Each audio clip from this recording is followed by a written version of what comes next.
Thank you for joining me for another episode of Sharing Wisdom. I'm your host, Angie Wisdom. And today, you all, I'm really excited about the guest we have. We're going to talk about many different pieces, but I have to tell you, I prepped a lot for this podcast because I like to understand who's going to be on the podcast. But I started 75 hard because of this guest. Emily Frisella is here today, and we're going to dig into her book, Relationships First. We're going to talk about women in business, her conference she holds every single year for women business leaders. We're going to get into 75 hard and her company, the Paper Plan Company, that has the most amazing calendar journals and daily planners. So much in store for you. And I know you all have so many questions that I'm going to be asking. So Emily, thanks for joining us. Thank you for having me. I'm so excited to be here and have this discussion with you. Yeah, I work with a lot of business owners in general, but more than half of them are women business owners. And I was brought, your book came to me through one of my clients. And I couldn't wait to dig in because what was interesting to me is the philosophy of this relationships first kind of mentality. So many people go to start a business and you think about all like the nuts and bolts and the pieces and the systems and the processes. And when I was reading your book, you truly dove into just starting your business without all the pieces and focused on this whole premise of relationships first. Mm-hmm. Yes. Yeah. So, I started my first business when I was 20 years old, and I bought my building, the land, the property around it and everything. And I was so excited to start this. But just knowing my dad was an entrepreneur, I grew up in an entrepreneur household, and he always was so good to his employees and treated them well, and the clients and client appreciation dinners and all those things. So I saw that firsthand of what that is. And mind you, I'm 41 now, but when I was 20, the internet wasn't a thing. Facebook was around for college kids, but that was it. And so it was truly like, door to door, pounding the pavement type of relationship building. And so I knew that had to be what was going to basically like spring my business into actually being a profitable business. And I had to build these relationships and not be a transaction based business because I knew that's not what I liked. I didn't like to be treated like that. So I made a lot of mistakes in my first business, but the one thing that I feel like I was always, strongly suited for is the relationship building of knowing people, caring about them, genuinely caring about them. One of the questions that I get asked by entrepreneurs whenever I coach them, it's like, well, how do I make my customers think that I care? And I'm like, you don't make them think you care. Right. You actually care. And that's through just paying attention and slowing down just a little bit, because the thing is that word of mouth is the best marketing for your business. No matter how much you spend on Facebook ads or anything like that, or email blasts, it's always going to be that word of mouth. People buy from people that they trust. So the relationships are the cornerstone of every single business. It is the foundation. If you don't have those relationships, you're not going to have, the business that you want to have. So true. And I love how you phrased that when you said people say, how do I make them know that I care? And it's funny how people start to focus on those things that you can't control, like controlling other people's thoughts or opinions. Mm-hmm. And you make it so simple of going back and going, oh, no, you don't make them think that. You actually do it. And then they will think that. Yeah. And the thing is, we need to get out of this thing of it's transactional based. A lot of people start a business because they want to make money and doing what they want. Right. But the thing is, without the relationships of people, especially nowadays that people are, holding a little bit tighter to their money with the way the economy is and everything, and the value of the dollar going down, they want to make sure they're spending it somewhere they actually feel appreciated. That's why a lot of people are leaving bigger box companies, because they want to feel like they are actually, cared for by these smaller companies. So it's getting out of this transaction mindset into a relationship mindset. Yeah. And, with that transaction mindset too, is like people don't realize when you have that transaction mindset, you set yourself up to constantly reinvent the wheel. Mm-hmm. Like you don't hold a client base. You have to go out there and get new people all the time to just reproduce what you had last year versus that relationship first. You're just adding more people that you care about. And so you're substantially growing that really loyal client base from day one if you have that focus. Yeah. And those are the people that you want, and it's what people, you feel good about doing it for others, and others feel good about, being a customer of your business because the way that you treat them, people so like, it's like they always say, like, people may forget what you tell them, but they'll never forget the way you made them feel. That's what it boils down to. It does. It does. And that makes me think of a particular place in your book. And I have to laugh because I was reading your book and I like to tab things when I have good pieces. And I was like, oh my gosh, this whole thing is full of tabs. But you mentioned in there, and I forget the exact words, you'll know, but it was when somebody had kind of a grievance or if they had something that they wanted to say, you talked about holding space to hear them, which I think is difficult for a lot of business owners. Like they take any kind of feedback that isn't raving fan feedback as negative and they get defensive. But you put it so eloquently is just to say, I give them space to express what they want to feel and not take it on so personally and be defensive about it. Yeah, because I think that with any sort of feedback, negative or positive, especially negative in this case, there's always going to be some, you always have to look for the truth in that, is yes, what they're saying may hurt my feelings because everybody's business is their baby, and they care deeply about it. But is what they're saying, is there any truth in that? And you really have to, emotionally detach from that, look at it from an actual analytical, logical view and say, you know what? Actually, they are right about this and I can improve on this. So if I've received negative feedback from anyone, about any of my companies or anything like that, I take them in, I'll read the email or the review, whatever it might be. I don't respond and I think about it you know what? Actually, they are right. And I'll reach out and then I'll say thank you so much for sharing. I respect your opinion. I thank you for, letting me know this. I can see where you're coming from on XYZ issue. And moving forward, I think it'd be great if we implement this, or moving forward, I will keep that in mind, because then the person feels heard, they feel appreciated, and they feel like, wow, that I actually, and immediately when you go at it with a kind, heart and mind and knowing what, maybe what they're saying is true, their guard drops and they don't expect that. They're like, wait a second. It's kind of like, I saw a reel on Instagram the other day. It was like a little funny one, but this woman goes into a store and she's like, I bought this thing of cheese and there's a hair on it. And she was acting real angry. She's like, I want my money back. And they're like, okay, sure. We'll get that taken care of. She's like, and she was trying to start a fight with these people. Right. And they're like, do you kind of want to fight? She's like, yeah, I kind of want to. So they played along with her, whatever. But she's like, thank you. I needed that. But the thing is you take their guard down and they're like, wait a second. And then the thing that happens is that if people are boisterous through the reviews or their feedback to you, those are also can be converted into raving fans because when they have a good experience, they're going to be the loudest for that as well. So you have an opportunity to change that person's mind about how they see you, no matter if they're going to be customers of yours in the future, but they will now know that you will treat people correctly. I love that. And it sounds when you say it, it's just genuinely how you treat people. This isn't like an agenda for your business. It's just, this is how you treat somebody and what you would expect. And you talk about that, like what you would expect to be receiving from another company is also what you want to make sure that you're giving to people all the time. Yeah. And you can't expect from others what you wouldn't expect from yourself. 100%, which, has me wondering. I mean, you obviously make this look easy and we know it's not, but you have this ability to, go through this so gracefully. And I always believe that our professional development is limited by our personal development. So I'm wondering for you, when you were going through this process and growing your businesses and even going back to that story that we'll tap into, when the bank account didn't have enough money for the check to be cleared. Were there things that you had to go back to the personal development side and kind of shore up and tighten up for yourself so that you could come back as a better business leader and owner? Oh, absolutely. So, you have to remember that, your business can only grow as much as you do. So if you're not focused on growing, your business isn't going to grow. Your business can't outgrow you. So back in the instance that we'll talk about here momentarily is I was not doing any personal development. Again, this was 21 years ago. Personal development wasn't a thing. I mean, there was Tony Robbins out, but I wasn't exposed to that. The internet was kind of a newer thing.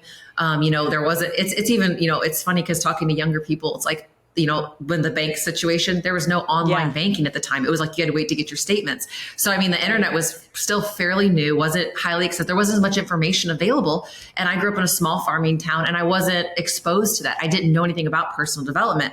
And so whenever I got older, probably I was 26, 27. That's when I really started trying to do some personal development, but it wasn't to the extreme that I do it now. Now I do it as not just for myself to feel good and to learn. I do it because I look at that as a tool, and it is a necessity for me and able to produce in my business, be a better leader for my team, and then in turn, you're a better spouse, you're a better, community, member of your community and things like that. So personal development, I think, is also, right there hand in hand with that relationship building. I said, as a cornerstone, you have to be developing yourself because, again, it helps you to also handle the punches that are going to be thrown at you as well, because it's going to raise your self-awareness, your sensory acuity, and you're going to realize, have a little bit more of like a bird's eye view, I guess you could say, of what's going on in the world. Yeah. Yeah. And people try to shortcut that all the time. You want to be your best in your relationship. You want to be the best business owner, the best to your clients. And I always try to stress to people, like, look, you being the best in all those areas still comes from you. Like, if you're not doing the work on yourself, you can only be so good at these other things. Yeah. So when you reflect back, and even you doing it now, like, what would you tell business owners to say that first piece of personal development is shore up is it confidence? Is it authenticity? Any one leading piece that you think really helps to propel the rest? No, I don't think, obviously confidence is going to help, but I think overall I just tell business leaders that are, new, I'm like, start reading every personal development book you can get your hands on, because the thing is that those kind of have a broad scope of things. So it's kind of like, let's say you need a new shirt. You don't know what store you want to go to. So you go to the mall where there's a lot of options. So by reading, you're kind of getting a lot of information that you can start picking the pieces of. And it's important to read like diverse types of personal development books. There could be some that are like for life, for relationships, for business exclusively. But the thing is, the things you learn about personal relationships can be parallel to your working relationships and so on and so forth. So there's always like a cross, you can also kind of cross-pollinate those, I guess, would be the right word to say. Yeah. So I think, obviously the confidence is big, and that's why I love, with 75 Hard, the confidence building aspect of it, because without confidence, you really aren't going to have the ability to talk to your team in a manner that you are respected and seen and, and heard. So, that would be one, but I think overall it is just kind of, let's just try to like tighten up everything. Let me learn what I can and then start putting these little pieces into play, because everybody's going to respond differently to what they read, where you and I might read the same book. And let's say I want to get more confidence, but you want to learn more about the business aspect of things. We may read the same book, but you're kind of mentally focusing on one thing and I'm focusing on the other. Therefore, we're not going to grow with the same ability. That's why I say read a little bit of everything you can. Listen to podcasts are great. Things like whatever you get your hands on. Yeah, you really do. You take from it. I'll tell people all the time, you're going to take something different from the person next to you, because it's going to kind of fill that hole for you. Whatever hole is showing up, whether it's confidence, authenticity, it's going to pour into that likely more so than anything else. Yeah. Yeah. Let's go back to that story. And I love that you shared in your book, because people, I believe, put people who are really successful, and you've got 3 books and you've got this company, and they put you up on a pedestal, so they don't ever feel like you ever have made any mistakes, and you make it look so easy. So you share this story about really not having enough money in the bank account. And I'll let you share it, and somebody, trying to cash their payroll check. Yeah. But yeah, share that so that people who are listening know what I'm talking about. Well, one thing I want to hit on what you just said is that, people say that on several podcasts I've been on, they usually always bring that up about sharing your failures. But I will say this is that, you see a lot of like, quote unquote, successful people that you think are like, never make a mistake. They only start to share their failures when they've reached a certain point in success, because now they feel secure in their success.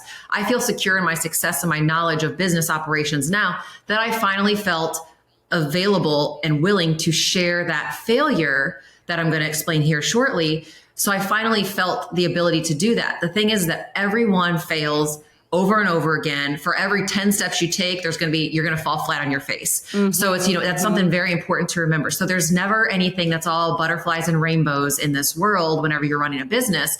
It's just a lot of times you hold those failures in until you reach a certain level, and then you can share that with others to help inspire them. So that's where it's like, I finally felt, I've mentioned that story a few times, but with this book, I finally felt like I'm at a place where I can fully share this and not feel like an idiot. Because again, if I would have shared that 6 years ago, people wouldn't have taken me seriously at that point and like, oh, this is, you know, she doesn't know what she's doing. So it's kind of one of those things where you got to wait till you get to a certain level to start to like puke up your failures when word vomit, basically. So what happened was, is I started this business when I was 20 years old. I thought I was like hot stuff. You know, I grew up in a small town.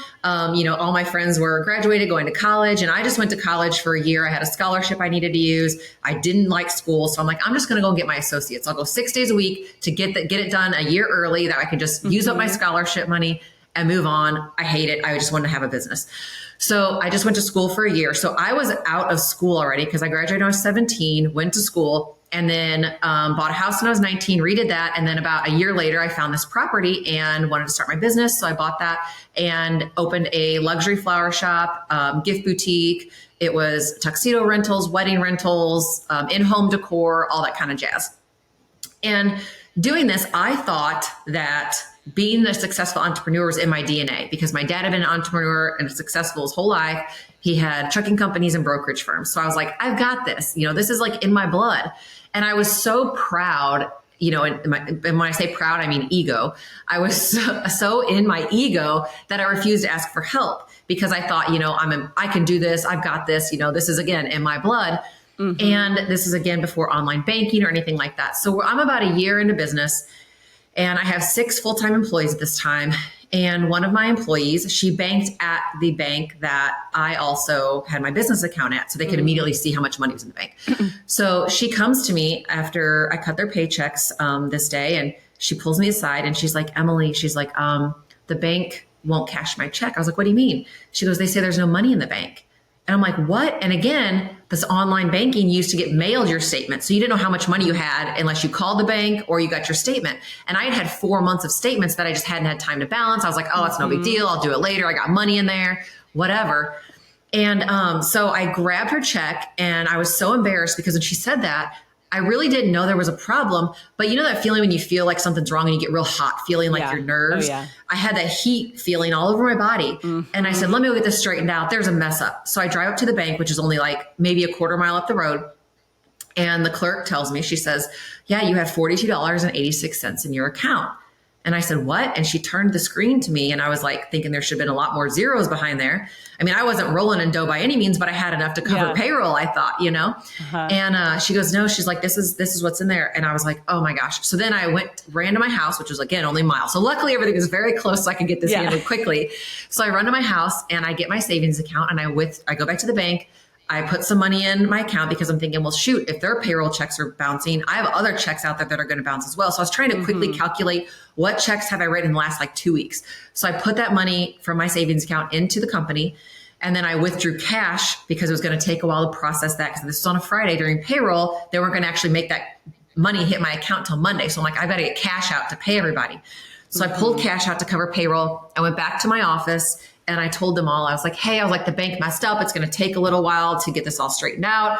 You know, so for the next like couple of weeks, I'm going to just pay you guys cash until this is all ironed out. Totally bull-faced lie to them. But I didn't know what to do because I was 20 years old. All my employees were like in their 30s and 40s. I didn't want them to think I was some dumb young kid that didn't know what they were doing or feel that their jobs were in jeopardy. So I lied. I just flat out lied. And so I gave them their money, and that was it. Well, the hard part about this, and I mentioned this in the book, is keeping that secret. I wish now, with the wisdom that I've gained through the years, I would have just said, look, guys, I made a major banking error.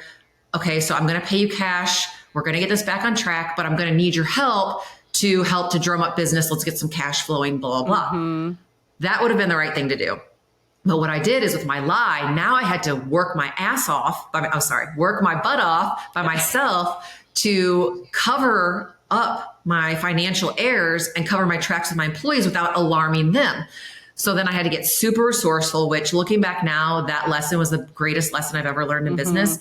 Because with a flower shop, there's a very small window you can sell your flowers that they're going to be the freshest to last the longest. So after about 3 days, if you have them in the flower shop, they're really not of as high value. So usually we would make like arrangements and discount them and put them in our front coolers so people could just grab them and go at whatever. And I was like, well, I'm going to use these flowers that only have maybe 3 or 4 days left to live. I'll make little arrangements and I'll take them around town and put them on like at the bank, at the insurance company, at the grocery stores, places where I knew they were customer facing businesses. And I put them on like their customer service desk. So other people in town would see the flowers there. And I put a little card in it with my flower shop name stamped on them, like those little enclosure cards flower shops have. And it said like, thank you for being a valuable member of this community. Thank you everyone at Floral Boutique. And I would set these around town to help drum up business. And then I was doing like little field trips for kids that they could come in and do like a little flower arrangement for, and like learn about business, which, hey, like now looking back, I'm like, here I got $42 in the bank. I'm trying to teach people about business. Right. Like, what is this? And relationships first. Oh yeah. And then I had hair about like almost down to my butt at that time. And I knew that our local newspaper, they delivered to 6 different counties or 6 different cities around me. And I delivered to all of those cities as well. And it was a small town, so it was kind of easy to get on the front page news. So I went and decided to cut my hair off for Locks of Love. I would love to say that I did it out of the goodness of my heart, but I did not. I did it for free publicity because I didn't have any money to advertise and I needed to get money fast. So I went and cut off 14 inches of my hair and had a picture taken with my braided little lock of hair cut off and my new short haircut. And it said, Emily, owner of this company, donates hair to Locks of Love, da, da, da. And I called the paper and I said, when is the highest publication date? Because they delivered on Wednesdays and Saturdays. And I believe it was Wednesday. I can't remember now but it was Wednesday. And I said, okay, or was it Saturday? I don't know. Regardless, I submitted it so that way it would be in that highest circulated day's news. Yeah. So I submitted, and then sure enough, it came out in the front page news. And it went to all those 6 cities. So they all saw me. I got free advertising out of it because a regular thing in the classified ads was like $400 for a nice space, but I got it for free. I just had to cut my hair off for it. So and I was making dead bouquets. I was going through the dumpster and our trash and putting like stems and just dead flowers. And then in a flower shop, you have it looks like an electric skillet with hot glue in it. And I took 2 pieces of foam and I would like put them together like little paddles. And I would make like strings to look like spider webs. And I'd string it around there, put like a happy 50th balloon on it and like fake spiders. And then we called them dead bouquets. Gosh. They were the biggest hit. I sold so many dead bouquets once they got to circulating around that people thought they were so funny. So I was literally selling my trash to fund my business. And it worked. So I went from $42.86 about 9 months later. I had over like $500,000 that I built up building that business up. Oh my gosh. Just from being super scrappy and resourceful. Right.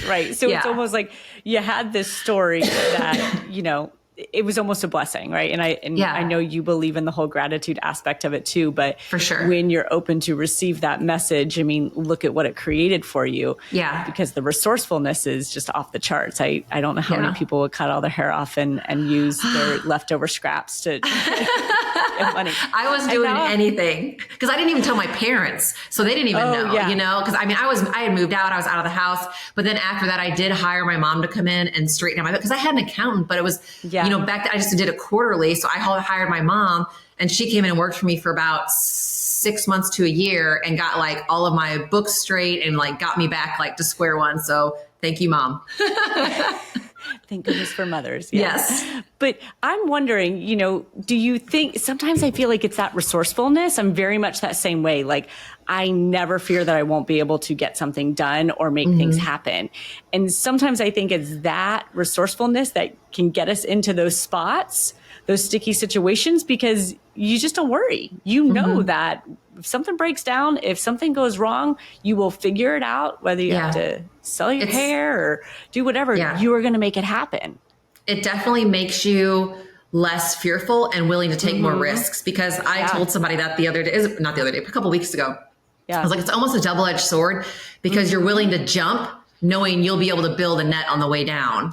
Yes. So, so it definitely can get you into trouble, but you're always going to find a way out of it. Yeah, it's so true. And sometimes I have this conversation around confidence and they're like, well, how do you know? How do you really know that you're going to make it happen or that you're not going to fail? And I'm like, there's no other option. The belief comes before the work. The belief. Yeah. I'm like, it just doesn't cross my mind that there's another option. Right. And I think that kind of ties back into that confidence piece where go ahead. You believe so much in your abilities to figure it out, to recalibrate, to navigate, that it's going to happen eventually. Yeah. And I think when you don't operate with a plan B, you become more sure of your plan A, because when we operate with a plan B, when you already say, if this doesn't work out, I will do this, you've already planted the seed of doubt in your mind. Therefore, I feel like you're not going to necessarily give it your best stitch effort to make plan A happen, because you've already like, well, I've got this as a cushion in case I need to fall back on it. So it's always operating with that plan A only mentality. So true. And you mentioned too in your book, almost that point of over planning and preparing and trying to get that perfectionism, like having this plan and then this plan. And, you know, business owners wait too long to make that jump because they feel like it needs to be perfect. And sometimes you need to not have the net and figure it out. And it's also, what is your perception of perfect? Perfect is a relative term that a lot of people don't understand that, you know, like my version of perfect might be different from yours and vice versa. So it's, you know, and also when we obsess over this perfection, what we deem as perfection, oftentimes we end up ruining what was a pure product or service in the beginning because we overcomplicate it. So, you know, when people try to go after this perfectionism, they're really just slowing down their progress, because if you just put it out there to what is your best work at the moment, you will get feedback on that. So if I came out with a planner, and I've done this, when I come out with my planners every year, I will listen to customer feedback. You know, like the weekly planner that you have, that was because of customer feedback. Hey, I would love to have a weekly planner. Cool, we'll do it. You know, and then also we got some that when we first came out, they were 6 a.m. to 9 p.m. for the dailies. We had enough feedback of people saying, I would love for this to start at 5 a.m. or I'd love for this to start at 4 a.m. There was enough of that where we also made a change for the next year of, okay, now they start at 4 a.m. and they end at 9 p.m. now. So there's always little things that you can take from the feedback that we talked about previously to improve upon, because what I thought that was my best work at the time, but it's listening to this other thing. So if I would have obsessed about perfection, I wouldn't even have launched my company yet. But it's through just getting it out there and listening to people. That's how you create a perfect product, because perfect is not just you. It's perfect. What's perfect for your whole entire, you know, what for your audience. It's so true. Yeah, you can't get that intel and make any adjustments and recalibrate until you put it out there. So, exactly. Love it. I do want to shift over to your planner, but for those that are listening, again, Relationships First, it is an amazing book. And it's really not just about the business aspect. You know, there's a ton of great things in there for starting your business and the core values of your business, but really it pertains to all those personal relationships too, and transfers to all things in your life. So it's great. Something you mentioned in your book and with your planners is delivering that experience, which I love. I mean, I recently sent you my book and my journal as well. Yeah, so it's beautiful. Hopefully you kind of got the same thing. Oh yeah, right? Absolutely. It's such a lost art when you send something to somebody. Oh my gosh, please make it look good. Wrap it up pretty. Like I want to open this like it is a great gift, even if I bought it for myself. Right. Instead of like you say, like, you know, rip off the yellow envelope, you know, from Amazon. Amazon, this little bubble wrap thing, and your book comes, you know, out all jaded and messed up and everything. But your products, truly, I have mine from this year. Yeah. Yes. And I do the weekly planner. So I love that. And it's funny because I'm a writing person. I have to have a calendar for appointments, you know, my sessions and people I book, but I still love to write things down. Yeah. Same. And there must be a lot of people, because that's why you have your company product line. Yeah. It's a lost art now, you know, like, you know, text and emails are fine, but guess what? A letter is going to be better. You know, it's this, because it is a lost art, and it is about creating that experience, because as adults, let's be real. It's nice to get a piece of mail that is not a bill or junk mail, you know? And so it's about, you know, we launched it to the greeting card line, you know, so we do a lot of greeting cards and things like that now because of that. And the experience is what matters, because again, it's making people feel appreciated and letting them know that you truly do appreciate them. Because, you know, there's no sensation that you get whenever you order from Amazon or Target or whatever, and it comes in a box with your packing slip, and that's it. There's no wow. There's no anything. It's like, I got this because it was essential that I had to buy it on there because I couldn't find it somewhere else. But when you shop, you know, if you have the capability and the team to craft these, like Etsy, anybody that shopped on Etsy, it usually always comes nicely packaged, and you feel good about that, because here we are, we're spending our money, but you even feel better about it when you get it and you're like, wow, they really appreciated and took care of shipping me this product to make sure that I got it, you know, in great condition. Because like you said, you know, you get it and your book's all disheveled. I actually obsessed about it. Whenever my first cookbook launched, I sold it on Amazon. I don't sell my Relationships First book on Amazon because I'm just trying to get away from Amazon. Yeah. But when I sold my first book on there, I was like checking the reviews and obsessing about them and wanting to know what people thought and all this kind of stuff. Yeah. And I remember I got a 1-star review one time and I was like, what? It ruined my 5-star streak. And I was like, who is this? What did they write? And what they wrote about actually irritated me because they wrote that I'm giving it a 1-star because the book is great, but the shipping, the envelope arrived all torn and dirty. And so they were reviewing it based on the way Amazon shipped it. And I knew that, okay, it's not in my control. And now this is an experience they had that's reflective on me, but it was out of my control. So I have to take responsibility for that. I'm not shipping through them anymore. So, it's about creating that, that for people of, like you said, it's like, you just want to feel like you're getting a little Christmas present. Even though you bought it for yourself, you want to feel good about it. Well, yeah. And I think it puts like the meaning in it too, as far as like, how much are you going to invest in yourself and this process? Yes. When you get something that's just feels like it went to everybody in the same kind of Amazon package or whatever, it's like, okay, this is something else I spent some more money on, and maybe it goes in the pile that you may or may never do. But when you feel like someone truly like created this out of a place of giving to you and love and hope for you, I think it lands differently. And you're like, I think so too. And I've found that people are willing to wait an extra day or two for their item. We usually try to ship the same day or next day, but they'll be more than willing to wait an extra day or two for you to ship your product if it arrives beautifully packaged, because the thing is like people love that experience. And especially now, it's not only good just to let them know that they are valued, it's also great too for your marketing aspect as well, because then guess what? Nobody does an unboxing of Amazon, yucky mustard envelopes. They want to do it like, you guys look at this, and it's tissue paper unwrapping. It's like that suspense. And it's great because then people are also now creating content for you, for UGC content online, because they love what you're doing for them, and it's like, it's evident to me because like with Paper and Plane Company, I get a lot of people like they're videoing unwrapping their box and their package and stuff. So it creates that aspect of it. Well, in turn, just because you're doing what you truly feel is right, but now it's also kind of like giving you a little bit of repayment for that. Right. And I love that you brought it back to what you truly feel is right. Yeah. Because again, not agenda driven, but this is how you would want your stuff. Exactly. As well. Yes. There has to be a science, and I know there is, behind like writing things down and being able to plan out from that perspective versus putting it on the online calendar. Absolutely. I truly believe you're just more efficient and effective. There is. Science has been released. There's always several data points and studies, but the most recent one I read, it was actually from 2022 though. But it did say that people that are writing things down are more effective and efficient than people that do not, or that just use digital calendars. Because the thing is, with a digital calendar, they're not as prepared because it's usually just for what's happening at that hour or that moment. Whereas if you physically write it down, 1, you're able to remember it better. 2, you feel accomplished when you can cross things off. And 3, you're more prepared because you can see what is upcoming. So what and it is truly, true studies. And I feel like I'm my own best case study because I look at my planner like every week. I'm like, okay, I know what's coming up. I know what I need to be not just prepared for physically, but mentally prepared for. Yes. When I do a podcast or anything, it's like, okay, that's a mental space. And this is going to sound a little crazy, but I don't like morning routines, but I do things differently the days that I have to be, quote, more on and focused. Like whenever, unfortunately, you were so sweet and understanding when I had to cancel our original interview because I was sick. But I told you, I was just basically open. I was like, hey, I'm very foggy. I'm not sharp-minded right now. And I don't think I would be a good interview right now for you the way that I felt.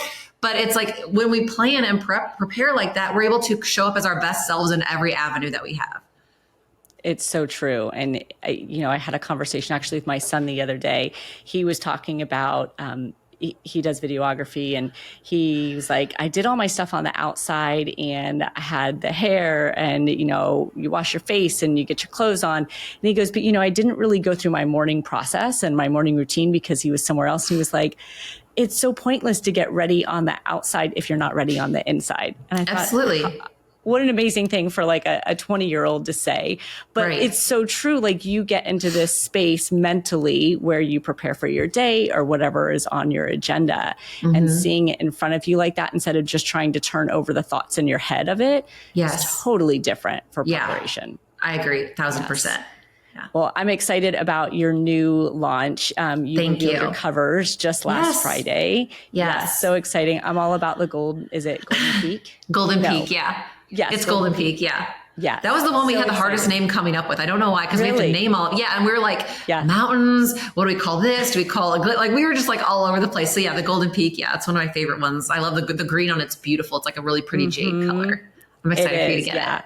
I'm excited about it. And I've been on the weekly one because again, the day for me, because I have client sessions, I don't necessarily handwrite them in because of obviously clients and assistants, but I think I have to do the daily just because you love all the other little pieces of it, you know? Yeah. I keep both. So if people think that's a little bit crazy. So I like the weekly because I carry that one with me because it's thinner, it's, more lightweight, and I can have my whole weekly view. So I write down all of I call it my macro view. So I'll write down like a podcast, or I'll write down when I do RTA calls or coaching calls, whatever it might be. I like to write all those things down and I'll take it. So if I have like a doctor's appointment or whatever it might be, I write it in my weekly planner and then I transfer it to my daily, and my daily planner sits on my desk because my daily planner has the hourly breakdown, your top 5 priorities. So then what I do is I know what I've got going on that day for like my weekly view, but then I write down in my daily what I'm doing, like the big appointments, like, podcasts, things like that. But then I also write down the micro things that I need to do as well that I don't necessarily put in my weekly planner. So like every day,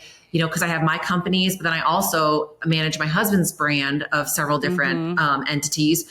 So there's a lot of things for me to do every day. So I like to keep like almost like a running tally of it in my daily planner, which is a little bit bigger. And I don't usually necessarily carry that one around. So I kind of do almost double duty on that. But also it's just because I make planners. So it's like, it's conducive. I can do that. You know what I mean?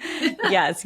But now you're sparking an interest for me. I'm like, that could be a good idea. Yeah, it's just something that I don't know. It's something that I enjoy because because what I found when I just use the daily is sometimes I wouldn't look at every single day to know what's coming next, because you don't know what the next day holds until you turn the page. Well, in the weekly, I knew what every single week held as a whole. And then I could break it down into like almost like a micro view of like, okay, I need to get this done, but then I also need to call the vet and make an appointment or whatever it might be. I can write all that down on my daily.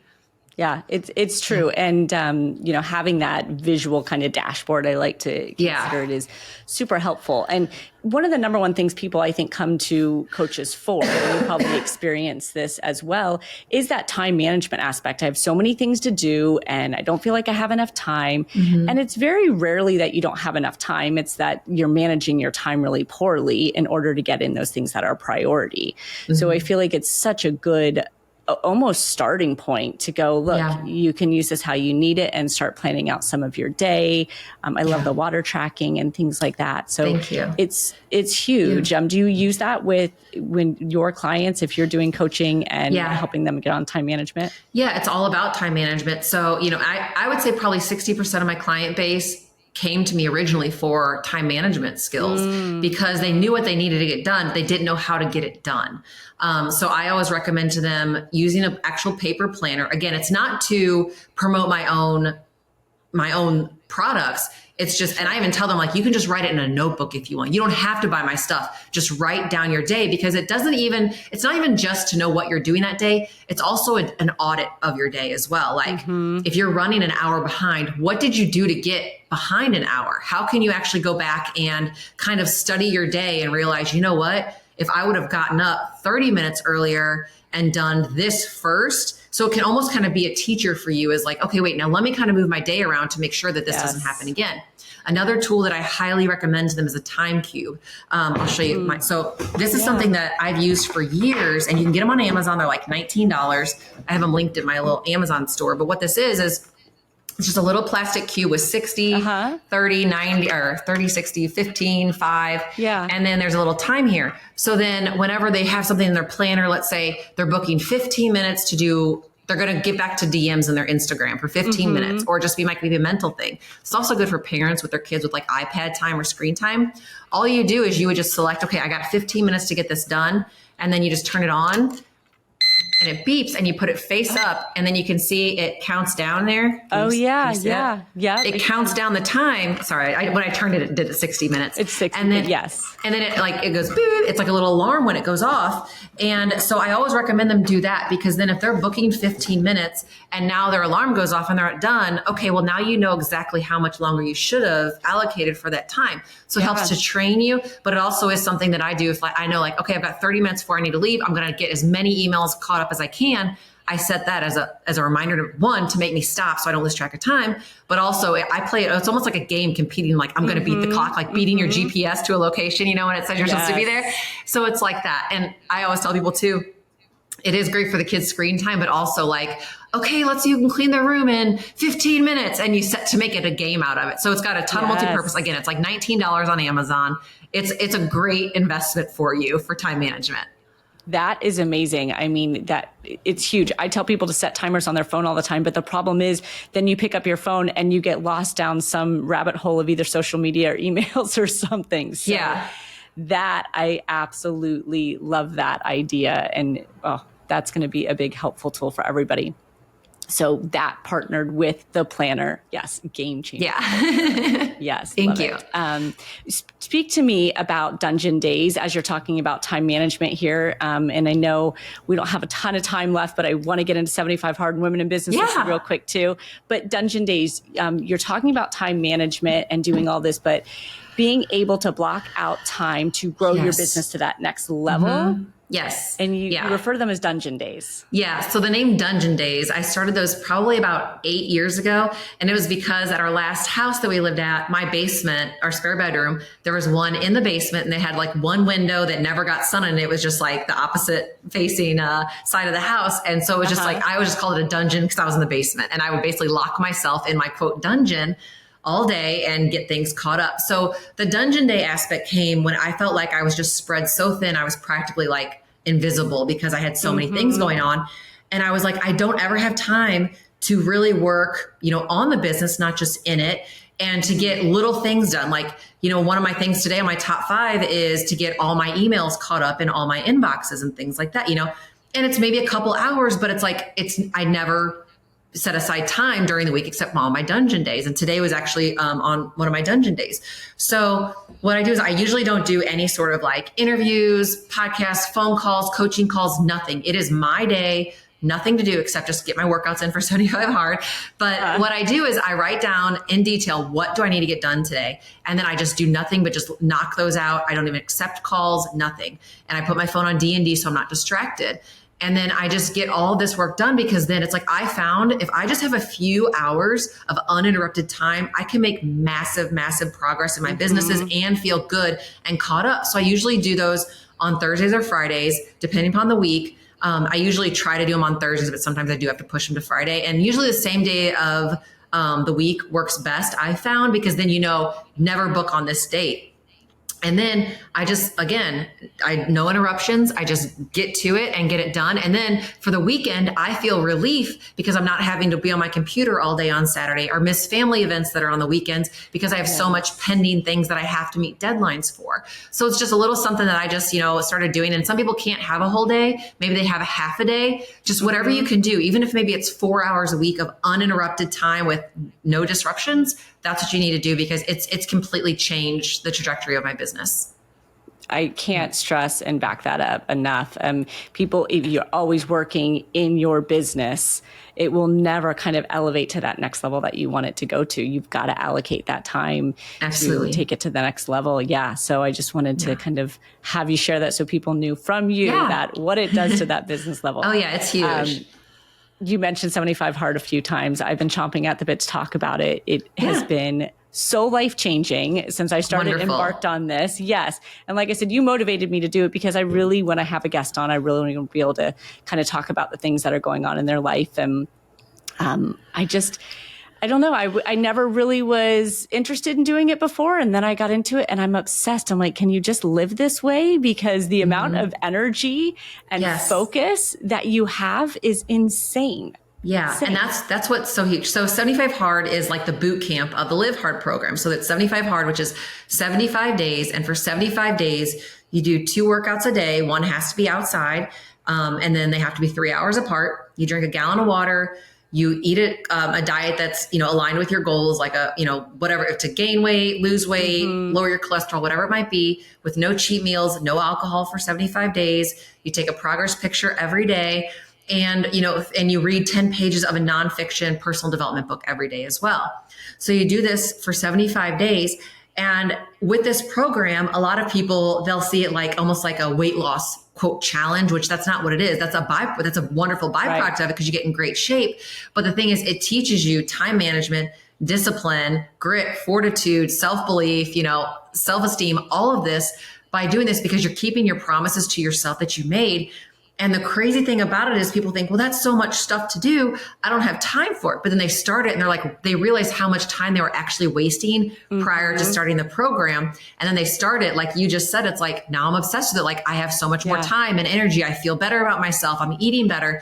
I'm drinking more water, so my skin looks better, all of this stuff. And so then you do that for 75 days. And if you do miss any of those requirements a day, you have to start back on day one. So we have like an app and everything to help that with like setting alarms for people so they don't forget to take a picture. Because like the times that I failed it, it's because I forgot to take a picture, which seems like the easiest thing. But I think it's because it's the easiest thing. I'm like, oh, I'll do it later. Right. Right. And so that's anytime I failed, I failed it 3 or 4 times. And over half the time it's been because of taking a progress picture. Because I usually try to do it. My husband created it in 2019.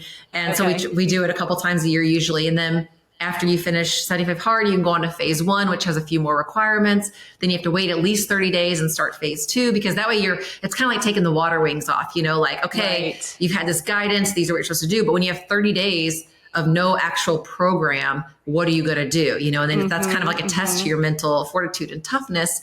And then there's a phase 3 that you could only do 30 days prior to your first day you started 75 hard. So let's say you started 75 hard August 1st. You could not start phase 3 until July 1st, which is each phase is 30 days. Because if you would fail that time in July, you actually failed the entire year Live Hard program. So it really makes you like really stick to like your time management. And it's amazing for personal development, because I love seeing like the before and afters of people on social media. Like if you search 75 hard hashtag, I think it's got like almost 3 billion impressions on TikTok right now. But if you look at it and the people's difference, but it's not even just that. You can see they're smiling different in the after photo. Their skin's glowing, like they look happier in their family photos. It's just absolutely amazing. And like, people are just like, I did it. And the one thing Andy and I, my husband, we always say is like, through the program, people don't realize how good they're actually designed to feel, because we get so used to, people drink alcohol, eat junk food, gas station food, all this stuff, they're not reading, they're not trying to develop themselves. And it's like, they just like flip a switch, and it's like, you put like nitrous oxide on yourself, just to propel yourself forward. So so that's 75 hard. And I'm currently on day 12 today. Okay. Yeah. You're on day 20 something, aren't you? 20. I'm on day 21 now. That's right. Because it's funny. I had to restart, and you can probably appreciate this story. Steph, who we were walking, and she was like, how are you doing on 75 hard? And I think it was on day 9. And I said, it's good. And she was like, well, how are you doing without the sugar? And I'm like, what do you mean without the sugar? And I was like, I'm doing macros. And she's like, well, you still can't have sugar. And I'm like, oh, really? I didn't know I couldn't have sugar, And she was like, yeah, didn't you listen to the podcast? Oh, yeah. Because Andy says like no chocolate chips or something. Yes. People eat it. Yeah. Because I do a clean macro-based diet too. And that's it's like trying to like cut that sugar down, unless it's like obviously like essential stuff. But so he also says right. Because people will be like, oh, well, can I have this protein cookies, but it's got this in it? It's like, no, you can't have that. It's testing your discipline. It is. And I didn't realize. So I started over, and, now I'm day like 21. And it was funny. I was having a conversation with another client, and he was like, how's yours going? And he was on day 37. And I go, well, it's good, but I had to start over because of the sugar. And he was like, what do you mean sugar? And I'm like, oh God, this is like a game of sorry. You bring something up and then they start them back at the beginning again. So there's actually like an official 75 hard group on Facebook and stuff that's in there that people like, ask questions for. So the sugar thing came from Andy mentioning, yeah, you shouldn't eat like one chocolate chip. So it wasn't like, it's not zero sugar. It's just like not any sugars that you'd get in like junk food or anything like that. Added stuff. You should eat Exactly. cookies and brownies and ice cream. Yeah, exactly. Because the thing is with that is like when you say macro diet, you and I know that people like the whole macro diet thing got popular because people were like, well, I can eat pizza and Twinkies as long as I stay in my range. That's not it. And so it was trying to like dispel that myth of you can do a macro diet. You can't do 75 hard eating pizza and Twinkies just because it fits your calories or your macros that day, So it's trying to get people to reset it, and think about it that way, because you're not going to feel your best even if you are eating that stuff. Because I used to do a macro based diet like that, where I was like, well, I could eat this at night or this as long as it fits what I'm eating, my protein, carbs, and fats. But then when I did a clean macro diet, the amount of difference I saw in my physique changed dramatically, even though truly it was the same amount of macros, but the type of food that it that was, being fed to myself the second time with a cleaner version made a big difference. Yes, absolutely. It really is. Yeah. That was me. I was on the macro diet, but saving enough macros for like Ben and Jerry's at the end. No, that was me. Yeah. Because a diet coach I had once, he was like, oh, you can eat the Edie's half churned. It's the best, which is actually the best macro based ice cream that there is, because you can get more for your bang for your buck, basically. So I was doing macros and I would always save room for half a cup or a cup of that every night. And so, but again, it's like I could have had better results had I not had that, For sure. But again, it's like the macro based diet is more along the lines of like a full, like you could do that for life, Yeah. And so, but when I do macros on 75 hard, I do keep it clean. But when I'm not on 75 hard, I will eat whatever, one day a week or something like that. So. But during the challenge, it's a game changer. Exactly. Yes. You get a much different result. What I love about it is I've never done kind of the fitness aspect of it. Like I work out, but I was never like, oh, I want to lose this weight or have a 6-pack abs or anything like that. And you kind of get this by default almost, right? From living this way, but you approach it from this challenge mindset, which to me challenged me, and then I'm all in. And that's what's really fun about it. But what I've seen in clients who have started to embrace it is the mental awareness and the lack of like brain fog and, kind of fatigue. We think so much all the time. We're always in our head that when you go into a program like this and you're like, I don't even have to think about whether I'm exercising. I'm just doing it. And I don't think about whether I want this water. You're just drinking it. You start to make decisions and use your mental bandwidth on such a different level that I think that can be that smile you see in the pictures for people. Like, gosh, mentally, I'm so much more aware. Well, it doesn't take but a few days to even start feeling that. It's not that you have to do 75 days and then you start feeling that. Like by day 5 or 6, you're already feeling like a different person, because again, it's like that confidence almost like, spikes so quickly. And then you're feeling better because again, after, 2 or 3 days, a lot of people like, if they're trying to like, maybe they're doing their diet, eating healthy, but they're like, okay, I also don't want to drink soda with this. They get rid of those like caffeine headaches or whatever it might be. But then they're like, oh my gosh, I never knew I could feel this good and have so much clarity. And then once they do it, it's like, that's what we say, like, it'll change your life, because you will then realize what your standard is and how you are able to operate, that anything less than that is no longer tolerable for you, because you're like, I know how good I can feel. I want that always. Absolutely. And going back to the confidence thing, people say all the time that they can't do something. Like I used to say all the time, like I could never cut out like my sweets. I could never drink a gallon of water. And we say it so casually, but it actually has an effect on, your subconscious and what you believe. Yes. And we don't really take that into consideration. So when you start doing something that you realize you always said that you couldn't do, and really you just probably didn't want to do it, it's not that you couldn't, like that starts to spill over in everything else, talking about your business. And I think it's a game changer for the way you show up as a leader in your business when you start kind of having that mental toughness and making those decisions. Yeah, because our biggest influencer in our lives is our brain, and it's what we tell ourselves. So it's like, you have to be careful, because what your mouth says, your brain's going to believe. And so whenever we have those type of negative imposing thoughts, that's when it's time to shut it down and be like, what are you talking about? You got this. You can totally do this, because I always talk about it like, if you were in a dire situation where someone said, hey, you got to drink this gallon of water or you're going to die. Like, I'll kill you, whatever it might be. I know that's dramatic, but if you think, guess what? You're going to be able to drink a gallon of water. We can do a lot more things under difficult circumstances. When we're being squeezed, we're going to be able to make things happen. So it's putting ourselves in a thing of like, if I was being squeezed, could I do it? Hell yeah, I could. Let's do it. And that's how I personally have gotten over those things. Like, you know what? I was in a really, I had a incident happen years ago where I always felt like I could never do this, or how would I react in the situation? The situation happened and I responded so quickly without even thinking about it. And I almost had an eerie calmness to me about it while it was happening. But I had told myself so long that like, I can't do this, I can't. But when it came down to it and it was an emergency situation, I was able to do it. And so it's like, and that alone, I think really changed me, because I realized like I'm capable of a lot more than I've ever given myself credit for. And so I kind of put that aspect into many things in life now. I bet. Yeah. And it's so true. We can surprise ourselves all the time showing up like that. Yeah, absolutely.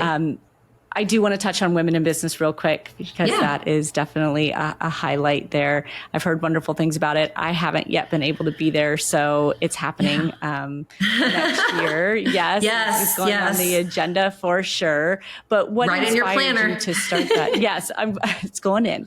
What inspired you to start the Women in Business, and tell a little bit about that? So I started Women in Business Workshop. What that is it is a 3-day event for women in business to help make connections. I don't really like the word networking, because I feel like it feels like too like fake and, imposed, but it's just basically, lack of a better term, to network, make new friends, and just really have that support system that a lot of women lack. Because I started it in 2019 because I was so tired of, actually I take that back. I started in 2018 and didn't have my first event in 2019. And I wanted to have a group of women that I could rely on and be able to talk business with and have great relationships with and have true meaningful conversations, and not surface level stuff about what the Kardashians are doing or where to shop for this at. Like, that's not who I am. I don't like that. I love to talk about business and strategy and ideas. And I wanted a circle of women around me. And I would see these women's events posted, and it was always this like fluffy, feel good, woo woo stuff. And like our little tagline in Women in Business is win over woo woo, because too many people, it's like, you can't, glitter and this woo woo great feelings don't pay the bills. It's hard work. And I didn't like anything that I would see, because I'd see like, women's business workshop type thing. And it would be like a wine and paint thing. And I'm like, that's not what I want. I want tactical, real knowledge with speakers, things I can walk away with and implement right away. And I couldn't find it. So like an entrepreneur, I just made it myself. So the first one I had, it was in 2019. And I was really scared to do it because I never held a solo event before. And I was like, well, you know what? I'm just going to sell 35 tickets. And then if it's a terrible event, at least I only disappointed 35 people and I can make it up to them. That was truly my mindset going into this. I was like, that's hilarious. If it's terrible, it's only 35. So I held the event and it was a massive success. I remember I called my husband because I stay at the hotel where we have it. It's always here in St. Louis, but I just stay local because we do dinners. It's like workshop classrooms. We do dinners together, all that kind of stuff. And I called him after the first night and he's like, well, how was it? Because the tickets go on sale. I have no idea who's purchasing the tickets. It's first come, first serve. And the tickets sold out for that event in about a little less than a minute. And so I was like, I didn't know who the women were. And so you don't know what you're going to get. And I told him, and it sounds so cheesy to say it now, but I go, this is like a movie. He goes, what do you mean? I go, like, everybody's getting along. There's no drama. There's no cattiness. I'm like, it is like everything. And I remember him saying, he goes, that's awesome, but let's see what happens tomorrow. And I was like, okay. Cause he didn't want me to get like my hopes up or anything. The next day it was the same thing. And so we've had 6 events now. And they've all been absolutely phenomenal. And now we have a little over 100 women there. It's usually about 110 now. Because every year I've kind of crept up to see what is manageable. Like I'll never go over the 110 because I still like it to be more intimate and where people can be able to, you can truly talk to all those people within a 3-day time span. So I like to keep it around the 100 people mark. And so I advertise the tickets usually like in March, the event's in June or July. And so the tickets go on sale in March and they usually sell out in just a couple of minutes. And then, it's great because we create directories. So it's like a yearbook of everybody that was there, what they do, their bios, their headshots. So you have it as a reference for the year to do business with each other. There's been so many new businesses formed through that, relationships formed. I've got amazing like sponsors, like Steph was a sponsor the last 2 years, and it's just a really solid, wonderful community. We have a private Facebook group with every member that's been at a past event and the current ones. Where they can ask for help or, hey, I need a new accountant for this. Does anybody specialize in this or that? Everybody's either they can help you with it or they have referrals for it. So we know we can trust those referrals because here my friend XYZ is promoting this person. So it's created its own like community of, just amazing, supportive women. And I'm really proud to say, even though it's actually out of my control, but that all the women, there's no drama, cattiness. No one talks about each other behind their backs or any, it is the exact opposite what you would think when you get a lot of women together. Yeah. Well, I think that's a huge reflection upon who you are and what kind of people want to gather around you. Yeah. Well, thank you.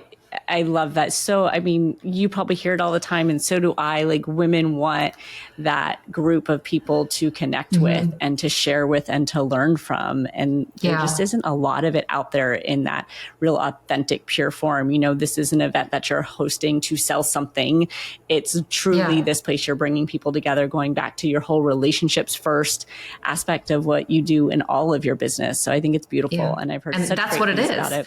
Because the ticket price, it's a zero profit event. The ticket price pays for the event. So it's like, you know, for 3 days, it's around $2,500, but all that money goes into the event for bringing speakers, you know, because I have like usually 6 different speakers to bring speakers in. You know, we do a really good swag bag for everybody. We do all that, you know, really nice dinners are not just like basic stuff. We do like, you know, nice dinners and stuff. So it's like, it all goes back into the community of women because of this relationships first for me and for everybody there. So it's just more of like a value event is what I always tell. It's like, we're all there to get the value of each other. And it's just, you know, and the attendees pay for the event to be held, and that's it. So it's a passion project of mine for sure.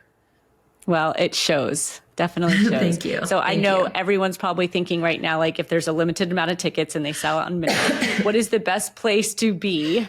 What should they be receiving from you so that they are the first to know when these tickets go on sale?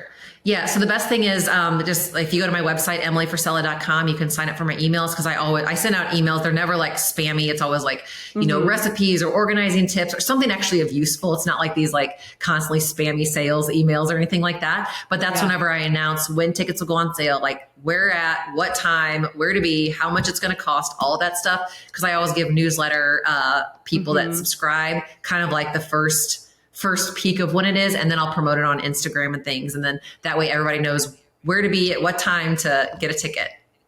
Perfect. Okay. So you all heard it there. If you want to be the first to know, go to Emily's website and get on the email list, because it sounds like tickets don't last very long. No. Love it. No, Emily, one last question for you. Every time someone comes on the podcast, it's all about sharing wisdom, which you've done a tremendous job doing. And I so appreciate you sharing everything with everyone. But I want to ask you, what is the most important piece of wisdom that you've ever received, or that you believe that you still to this day use and think of?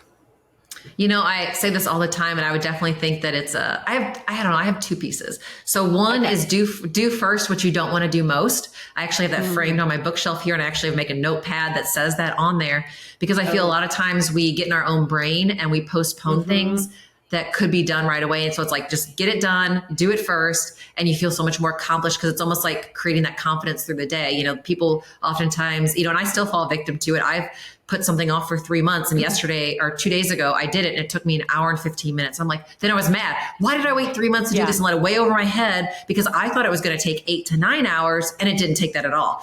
So do first what you don't want to do most. And secondly, outside of obviously just the relationships first, is a piece of advice my dad gave me years and years ago is watch your pennies and your dollars will take care of themselves. And, you know, he meant it in a financial aspect of it. But I look at that, I have kind of like construed that a little bit, not only for the financial aspect, but it's paying attention to the details, and the big picture things will happen. So the details are your pennies, the big picture are your dollars. So if you watch the little details in your life and you manage those and take care of it and execute every single day, the big things will happen for you. I love it. It's so true. I read that quote in your book, but I love the way you just kind of reframed it into other areas too. So Yeah. Well, it's been a pleasure having you. You all follow EmilyFrisella.com to sign up for her newsletter, The Paper Plan Company. Your new cover has been released, so you can order yours for 2024. Yes, that's amazing. And the book, Relationships First, so much. So thank you for being here and sharing all your wisdom. Thank you for having me. No, I appreciate it. I enjoyed it thoroughly. I'm so glad. Thanks, Emily.